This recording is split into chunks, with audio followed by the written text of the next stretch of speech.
नमस्कार, आप देख रहे हैं सी न्यूज भारत और मैं हूं आपके साथ ज्योति अरोरा। वक्त हो गया है बुलेटिन का और इसमें हम जानेंगे कि फिरोजाबाद पुलिस को क्या मिली बड़ी सफलता।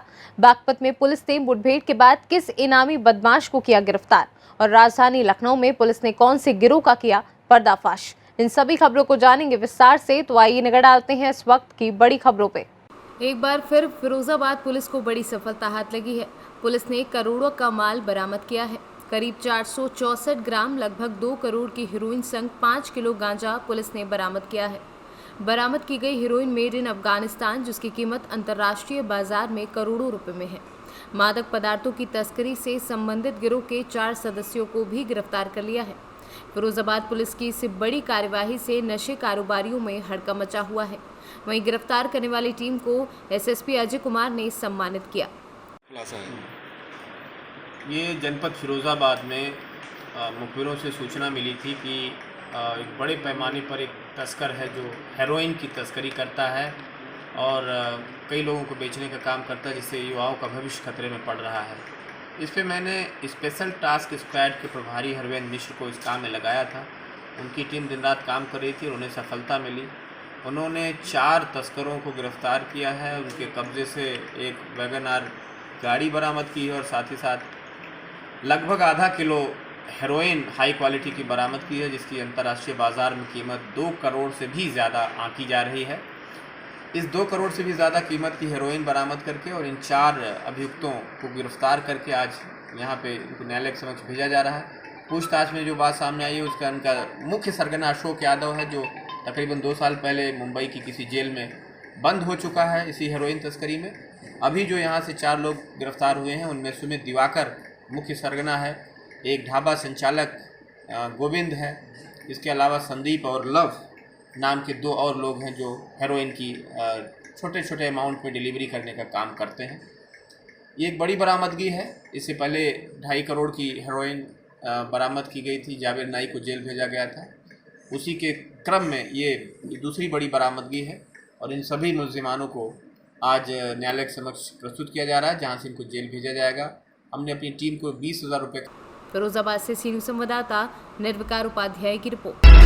यूपी के अमरोहा जनपद के हसनपुर कोतवाली पुलिस ने पंचायत चुनाव में सप्लाई होने के लिए ले जाए जा रहे 60 पेटी अंग्रेजी हरियाणा मार्का का अवैध शराब को गांव पर पिपलोती खुर्द के पास से मुखबिर से मिली सूचना के आधार पर बरामद कर लिया है। इस मामले में एक आरोपी भी गिरफ्तार हुआ है, जिसके कब्जे से अवैध शराब और एक तस्करी में इस्तेमाल होने वाली बोलेरो गाड़ी बरामद हुई है। पंचायत चुनाव के दृष्टिगत एसपी महोदय के आदेश के अनुक्रम में चेकिंग अभियान कराया जा रहा था, जिसके अंतर्गत थाना हसनपुर पुलिस द्वारा आज ग्राम पिपलौती खुर्द के पास एक वाहन को रोका गया, जिसके पास इसमें से 60 पेटी अचार माल का शराब बरामद की गई। मौके से गिरफ्तार किया गया, जिसके पास से एक चाकू बरामद किया गया है। शराब की कीमत लगभग 2.5 लाख रुपया है और उसको गिरफ्तार कर जेल भेजा जा रहा है। अमरोहा से सी न्यूज संवाददाता गौरव श्रीमाली की रिपोर्ट। उत्तर प्रदेश पुलिस का ऑपरेशन क्लीन जारी है, जिसके चलते खेकड़ा पुलिस को बड़ी सफलता मिली है और मुठभेड़ के बाद एक गौ तस्कर को गिरफ्तार कर लिया है। गिरफ्तार तस्कर से पुलिस ने एक तमंचा, एक हीरो होंडा बाइक को बरामद किया है। पकड़े गए तस्कर की पहचान राशिद उर्फ इमरान जनपद अमरोहा के रूप में हुई है। राशिद खेकड़ा थाने से लंबे समय से फरार चल रहा था, जिसके बाद एसपी अभिषेक के द्वारा फरार बदमाश पर 25,000 रुपये का इनाम घोषित किया गया था। फिलहाल पुलिस ने घायल बदमाश को अस्पताल भिजवा दिया है, जहां उसका उपचार चल रहा है। पुलिस घायल बदमाश से पूछताछ कर साथियों के बारे में जानकारी करने का प्रयास कर रही है। गौ तस्करी में एक मुठभेड़ में बदमाश पकड़ा गया है। कितने का इनामी रहा है और क्या इस पर मुकदमे दर्ज थे? ये बड़ा गांव चौकी के पास प्रभारी निरीक्षक खेकड़ा और अपने हमरा फोर्स के साथ एक नियमित चेकिंग पे थे। तभी इधर अटोल की तरफ से एक मोटरसाइकिल वाला आया। जैसे उसने पुलिस देखी तो उसने तुरंत वापस मोड़ी और पुलिस को शक हुआ तो पुलिस ने उसका पीछा किया और उसको आगे जाके जब उसने पुलिस से घिरता देखा तो तुरंत उसने बाइक छोड़ी और पैदल खेत की तरफ भागने लगा, जहाँ पे काफ़ी झाड़ियाँ थी। पुलिस द्वारा तुरंत उसको चैलेंज किया गया, उसके द्वारा पुलिस के ऊपर फायरिंग किया गया। पुलिस द्वारा जवाबी फायरिंग में उसके गोली लगी है, वो घायल हुआ है और ये पता लगा है कि ये पिछले साल गौ तस्करी में था और इस पे मुकदमे चल रहे हैं। इनामी भी है 25,000 का और इस पे एक 315 बोर का तमंचा, एक खोखा चला हुआ और 2 जिंदा कारतूस मिले हैं। बागपत से सीनू संवाददाता इरशाद की रिपोर्ट। मधुबन सीएचसी एवं भेलवा उपस्वास्थ्य केंद्र में क्लस्टर मीटिंग का आयोजन किया गया। भेलवा उपस्वास्थ्य केंद्र पर नौरंगिया, माधोपुर, दुलमा एवं भेलवा पंचायत का क्लस्टर मीटिंग का आयोजन किया गया, जिसमें 27 आशा कार्यकर्ताओं ने भाग लिया। तो वहीं मधुबन सीएचसी में तालिमपुर एवं मधुबन दक्षिणी पंचायत का क्लस्टर मीटिंग आयोजित की गई, जिसमें 18 कार्यकर्ताओं ने भाग लिया। बिहार से सीनू संवाददाता अजय मिश्रा की रिपोर्ट। खबर राजधानी लखनऊ के सरोजनी नगर थाना क्षेत्र अंतर्गत स्कूटर इंडिया चौराहे से है, जहां हनी ट्रैप में फंसाकर वसूली करने वाले शातिर गिरोह का डीसीपी मध्य की सर्विलांस टीम एवं हजरतगंज की पुलिस टीम ने पर्दाफाश किया है। पुलिस टीम ने गिरोह के 2 महिला समेत 5 आरोपियों को गिरफ्तार कर लिया है। इस गिरोह की महिलाएं प्यार के जाल में फंसाकर लोगों को ब्लैकमेल करती थी, तो वहीं गिरोह के पुरुष सदस्य पुलिस वर्दी पहनकर लोगों को धमकाते थे। एक युवक की शिकायत के बाद सेंट्रल जोन की सर्विलांस टीम ने व हजरतगंज पुलिस टीम ने इस गिरोह का पर्दाफाश किया है। हनी ट्रैप के द्वारा ब्लैकमेलिंग कर पैसे उगाही की एक सूचना आज प्राप्त हुई। इस सूचना पर डीसीपी मध्य की सर्विलांस टीम एवं थाना हजरतगंज की एक टीम का एक संयुक्त रूप से गठन किया गया और उसे त्वरित गति से सरोजनी नगर थाना क्षेत्र के स्कूटर इंडिया चौराहे पे भेजा गया।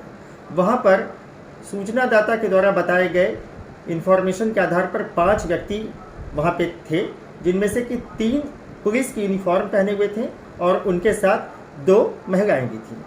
जब उनको कारण बताकर उनको हिरासत में लिया गया और उनसे पूछताछ किया गया तो ज्ञात हुआ कि सोशल साइट के माध्यम से ये जो ग्रुप है वह ऐसे व्यक्तियों को अपने ट्रैप में फंसाता था और फिर जब इन महिलाओं के साथ उनको किसी कमरे में आपत्तिजनक अवस्था में देखता था तो उसी समय उनका वीडियो बनाकर फिर उसी वीडियो का दुरुपयोग करते हुए उनसे धन की उगाही करता था। एक पुलिस की नंबर 1 कि इन्होंने पुलिस की यूनिफॉर्म का दुरुपयोग किया, नंबर 2 कि इन्होंने हनी ट्रैप के माध्यम से अनेक व्यक्तियों को इन्होंने जो अपने ट्रैप में फंसाया। इसके आधार पर समुचित धाराओं में अभियोग पंजीकृत किया गया है और इनके पास से यूनिफॉर्म बरामद हुई है और इनके पास एक कार बरामद हुई है और इस आधार पर इन सभी को गिरफ्तार किया गया है। और मैं इस संयुक्त टीम को बहुत बहुत धन्यवाद देना चाहूँगा पुलिस कमिश्नर महोदय की तरफ से, जिन्होंने कि इसको अत्यंत अल्प समय में इसको वर्कआउट किया। लखनऊ से सीनू संवाददाता उमेश विश्वकर्मा की रिपोर्ट। जिला निर्वाचन अधिकारी डॉक्टर विभा चहल, एसएसपी उदय शंकर सिंह, एसडीएम वित्त व राजस्व सुनील कुमार सिंह, एडीएम प्रशासन विवेक कुमार मिश्रा, एसडीएम सदर अबुल कलाम, क्षेत्राधिकारी सकीट सहित अन्य अधिकारियों, 30 सेक्टर मजिस्ट्रेट एवं 3 जोनल मजिस्ट्रेट ने सोमवार को प्रातः 11 बजे तहसील एटा सदर क्षेत्र के विकासखंड शीतलपुर के ग्राम भगीपुर, सकीट के ग्राम निदौली खुर्द, फफूतू, घुमरिया, भामरपुर, राजकोट, उम्मेदपुर, बहलालपुर, नगला काजी आदि ग्रामों का भ्रमण कर बूथों पर शांति व्यवस्था हेतु जन संवाद किया। उन्होंने इस दौरान मौजूद मतदाताओं से कहा कि मतदान से पूर्व भारी संख्या में टीम के साथ भ्रमण करने का उद्देश्य ये है कि मतदाताओं के मन में व्याप्त भय को दूर किया जा सके। सभी मतदाता इस बार 19 अप्रैल को होने वाले ग्राम प्रधान सदस्य, ग्राम पंचायत, क्षेत्र पंचायत सदस्य, जिला पंचायत सदस्य के चुनाव के दौरान अपने मत का बिना किसी प्रलोभन के निर्भीक होकर मत का प्रयोग करें। साथ ही मतदान करने के बाद शांतिपूर्वक अपने अपने घर जाएं। बूथ एवं बूथ के आसपास किसी भी प्रकार की भीड़ एकत्रित नहीं होनी चाहिए। मेवा सकीट क्षेत्र में भ्रमण किया गया है गाड़ियों के काफिले के साथ। प्रत्याशियों एवं मतदाताओं को क्या संदेश दिया गया है? जी हाँ, आज सकीट क्षेत्र में पुलिस और प्रशासन की टीम के द्वारा भ्रमण किया गया। उसमें प्रत्याशियों से भी मुलाकात की गई, जन सामान्य से भी मुलाकात की गई और उन्हें बताया गया कि उनका आचरण मतदान से पहले और मतदान के दिन पर कैसा होना चाहिए। शासन और माननीय आयोग की मंशा के अनुसार उन्हें जो वो कृत्य वो कर सकते हैं और जो नहीं कर सकते उसके बारे में उन्हें बताया गया। 2 गाड़ियों को भी सीज कराया गया है। गाड़ियाँ आज हमने सीज की हैं क्योंकि एक प्रत्याशी की 2 गाड़ियाँ थी जिस पर उनका बैनर वगैरह भी लगा हुआ था, जिनकी ना ही कोई अनुमति ली गई थी और एक गाड़ी के अनुपात में वो 2 का इस्तेमाल कर रही थी, इसलिए उनकी जो है गाड़ी सीज कर एफआईआर भी कराई गई है। एटा से सीनू संवाददाता राघवेंद्र अग्रिया की रिपोर्ट। गाजियाबाद में चेन स्नैचिंग की वारदात बढ़ती जा रही है। चेन स्नैचिंग की वारदात पर अंकुश लगाने के लिए गाजियाबाद पुलिस लगातार प्रयास कर रही है। गाजियाबाद में इंदिरापुरम पुलिस चेकिंग कर रही थी और चेकिंग में पुलिस को बड़ी सफलता हाथ लगी है। गाजियाबाद की इंदिरापुरम पुलिस ने चैन लूटने वाले गिरोह के 2 सदस्यों को गिरफ्तार कर लिया है। दोनों पकड़े गए अपराधी चैन लूट गैंग के सक्रिय सदस्य हैं और लगातार एनसीआर क्षेत्र में लूट की वारदात को अंजाम दे रहे थे। दोनों अपराधी चैन लूट कर सुनार को बेच देते थे। पुलिस ने लूट की चैन खरीदने वाले सुनार को भी गिरफ्तार कर लिया है। तरीके से ये वारदात को अंजाम दिया गया। देखिए, ये इंदिरापुरम क्षेत्र में लगातार कई चेन स्नैचिंग की घटनाएँ हुई, जिसके संबंध में पुलिस ने घटना का पीछा किया। तो ये 2 लोग के जो प्रकाश में आए, रिजवान और हानिफ, इनसे जब और पूछताछ की पुलिस ने तो इनके और साथियों के नाम भी प्रकाश में आए, आरिफ और आसिफ, साथ ही एक सुनार सुंदरलाल, जिसको कि ये सामान लूट करके बेचा करते हैं। अभी रिसेंटली जो हाल ही की घटना ये वसुंधरा क्षेत्र में हुई थी, वो 7 तारीख की थी, 7 अप्रैल को, जिसमें लगभग 2:15 बजे के आसपास एक महिला जो अकेली बाज़ार के लिए जा रही थी, उनको इन लोगों ने निशाना बनाया। ये मोटरसाइकिल पे जो है 2 लोग रहा करते थे और जो भी अकेली महिलाएँ क्षेत्र में निकलती हैं या निकलती हैं, उन्होंने चेन पहनी हुई होती थी। ऐसी महिलाओं को अकेला पा करके उनको निशाना बनाते थे और चेन लूट करके दरोचा दिखा करके उनसे लूट की लूटपाट की घटनाओं को अंजाम दिया करते थे। उन्होंने बताया कि लॉकडाउन के बाद से जब आर्थिक तंगी होने लगी, उसके बाद से इन्होंने सघन रूप से ये लूटपाट की घटनाओं को अंजाम देना शुरू कर दिया। अभी तक क्षेत्र की 9 ऐसी घटनाएं हैं जो इन्होंने ली हैं और इनके पास से बरामदगी भी हुई है। इस संबंध में बाकी अन्य जानकारी दी जा रही है। किन लोगों को ये टारगेट किया करते थे घटना को अंजाम देने के लिए? देखिए, इसमें महिला पुरुष दोनों ही शामिल हैं और विशेष तौर पे ये जो निशाना बनाते वक्त ध्यान रखते थे कि भीड़ भाड़ वाला स्थान ना हो, कोई ऐसा सुनसान इलाका हो जहाँ पे महिला या पुरुष कोई भी जा रहे हैं और चेन पहनी हुई है, दूसरी दिख जाती है। बरामदगी कितनी हुई लगभग? ये बरामदगी है अभी 9 केस हैं, जिनमें चेन, मंगलसूत्र और इसमें महिलाओं के भी हैं, पुरुषों के भी हैं। चेन जितनी लूटपाट की जो घटनाएँ हुई थी, उन सभी में बरामदगी हुई। क्या कोई आपराधिक इतिहास में है? देखिए, आपराधिक इतिहास की जानकारी इस संबंध में की जा रही है, क्योंकि ये दिल्ली के निवासरत हैं सारे, तो इनका एनसीआर पूरे क्षेत्र में ही ये लोग एक्टिव रहते हैं। उस संबंध में जानकारी की जा रही है विस्तृत रूप से। हम स्नैचिंग की घटना बहुत ज़्यादा हो रही है, तो गाजियाबाद की जनता से आप क्या कहना चाहेंगे? देखिए, जनता से मेरा यही है कि हम लोग भी लगातार पेट्रोलिंग कराते हैं क्षेत्र में इसके लिए, और जो लुटेरे हैं इस तरीके के उनको चिन्हित भी किया जा रहा है। सीसीटीवी फुटेज भी खंगाली जा रही है। इसमें भी पूरा सीसीटीवी फुटेज मौके से ही बरामद हुई है और उसी का पीछा करके हम इन लोगों तक पहुँच पाए हैं। तो लगातार पुलिस प्रयासरत है। मैं क्षेत्र की लोगों से भी यही अपील। गाजियाबाद से सीनियर संवाददाता शहजाद खान की रिपोर्ट। पौष इलाके इंदिरापुरम में भैंसा बुग्गी पर स्थानीय निवासियों ने प्रदर्शन किया। इन लोगों का कहना है कि सालों से सड़क टूटी है, लेकिन कोई अधिकारी सुनने को तैयार नहीं है। इंदिरापुरम के इस इलाके में करीब 25 हाई राइज सोसाइटी है, जिनमें हजारों परिवार रहते हैं। लोगों ने अपनी समस्या को लेकर कई बार प्राथमिक एवं प्रशासनिक अधिकारियों को बताया भी, मगर अभी तक इनकी समस्याओं का कोई हल नहीं निकल पा रहा है। जी, आपका नाम? शिल्पी अग्रवाल। आप अहिंसा खंड में रहती हैं, क्या समस्या है? बैलगाड़ी आज आप लोग चला रहे हैं, क्या मुद्दा है इसका? ये मुद्दा जो आप देख पा रहे हैं, आपने वीडियो में कैप्चर किया है, वही है। इतने गड्ढे हैं, सड़कें इतनी ज़्यादा गड्ढे बने हुए हैं और 12 साल से हम लोग इस चीज़ को झेल रहे हैं, इस प्रॉब्लम को। तो इसीलिए बैलगाड़ी चलानी पड़ रही है, क्योंकि 2 व्हीलर और 4 व्हीलर तो इस रोड पे चल नहीं पाएगी। तो बशर्ते अब ये ज़माना आ गया है कि इस टाइम पे हमें बैलगाड़ी चलानी पड़ेगी। आप लोगों ने यहाँ कुछ सोसाइटियों में बैनर भी लगाए हुए हैं, क्या है थोड़ा उसके बारे में बता दीजिए। बैनर इसलिए लगाए हैं क्योंकि हम चाहते हैं प्रशासन तक हमारी आवाज़ पहुंचे, और बहुत टाइम से, बहुत तरीके से ट्विटर से, मीडिया के थ्रू इस चीज़ को पहुंचाना चाह रहे हैं, लेकिन नहीं पहुंच रही है। तो अब हमने ये एक शांतिपूर्वक तरीके से प्रशासन तक अपनी आवाज़ पहुंचाने के लिए। मैम खुद सड़क राज्य मंत्री जो जनरल वीके सिंह है, वही उनका संसदीय क्षेत्र है, आप लोग कभी उनसे मिले हो इस बारे में? बेसिकली हम लोग जीडीए वगैरह में तो गए हैं, एप्लीकेशन वगैरह भी दी है कई बार पहले भी, जो और लोग काम कर रहे हैं। तो लेकिन अभी तक या तो पैच वर्क भर दिया जाता है, सड़क नहीं बनती, इसीलिए प्रॉब्लम इतनी ज़्यादा है। क्योंकि जैसे ही बारिश होती है या कुछ होता है, वो फिर सेम ही हाल हो जाता है चीज़ का। नहीं, ये भी तो है ना कि फिर मतलब। गाजियाबाद से सीनियर संवाददाता शहजाद खान की रिपोर्ट। पट्टी सामुदायिक स्वास्थ्य केंद्र पर कार्यरत 2 चिकित्सकों समेत आधा दर्जन स्वास्थ्यकर्मी कोरोना पॉजिटिव निकले हैं।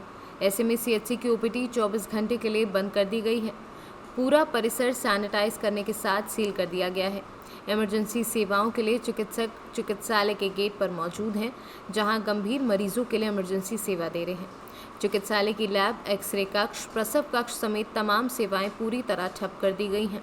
नवागत सीएचसी अधीक्षक डॉक्टर नीरज सिंह ने बताया कि चिकित्सालय में हुई जांच के दौरान चिकित्सालय के 2 चिकित्सकों समेत आधा दर्जन स्वास्थ्यकर्मी पॉजिटिव मिलने से ये असुविधा आई है। महामारी तेजी से फैल रही है, उसके बावजूद भी लोगों द्वारा ना तो 2 गज दूरी और ना ही मास्क का प्रयोग किया जा रहा है। ऐसे में इसका प्रकोप तेजी से बढ़ रहा है। फिलहाल एहतियात के तौर पर सीएचसी में सैनिटाइजेशन कराए जाने के साथ इमरजेंसी को छोड़कर सारी सेवाएं 24 घंटे के लिए रोक दी गई हैं।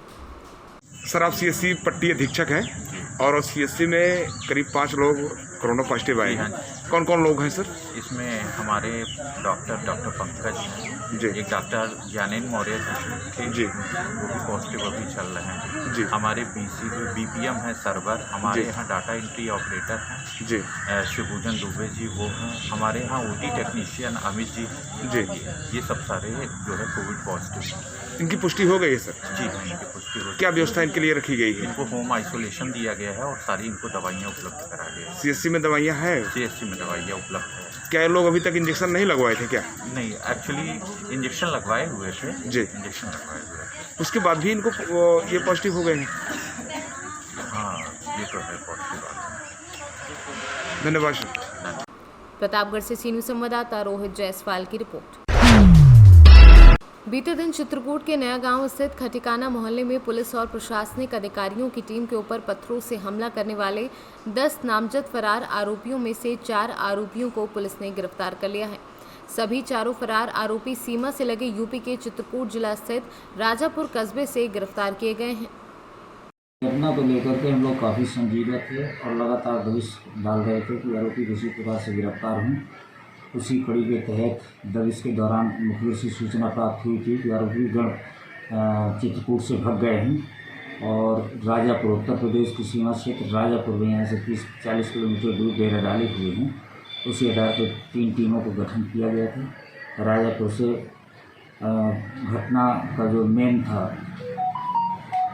सातिर पूर्व पार्षद श्यामलाल सोनकर सहित 4 लोगों को गिरफ्तार किया गया है। उनमें श्यामलाल सोनकर है, अजय सोनकर है, विष्णु सोनकर है और मनीष सोनकर है। 4 की गिरफ्तारी हो गई है, थाने लाया गया है। शेष आरोपियों के लिए भी दबिश का कार्य जारी है और जो शेष बचे हैं उनको भी शीघ्र गिरफ्तार कर लिया जाएगा। सतना से सीनू संवाददाता विनोद की रिपोर्ट। फिलहाल के लिए बुलेटिन में बस इतना ही। देश और दुनिया की तमाम बड़ी खबरों के लिए आप देखते रहिए सी न्यूज़ भारत।